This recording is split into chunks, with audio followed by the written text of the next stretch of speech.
Mao ni ang atong ingredients sa atong lutoon karon. Ginger, jalapeno, onion, red pepper, tomato, black pepper, chili powder, rock salt, 1 teaspoon. 1 teaspoon also of curry powder and coconut milk. Also beef cubes. And this is our fish. Wow! Codfish. Wow! Ito ni siyang butangan og flour. I-coat na to siya. Sa dili pa na to siya pirituhon. I'm using flour and cornstarch. Then put salt and black pepper. I-season yung imong flour para na siya last.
Okay guys, our vegetable is cooked and it's time for us to add our coconut milk.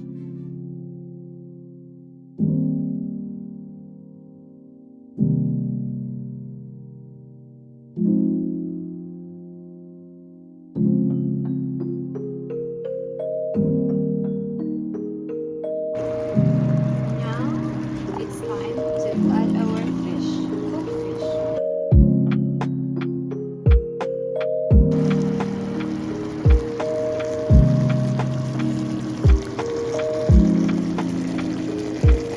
Okay guys, it's ready, so let's taste it.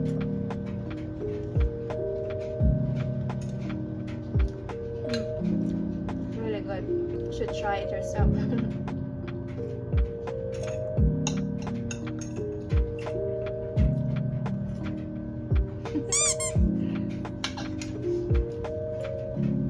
Okay guys, thank you for watching. So enjoy my recipe. Bye.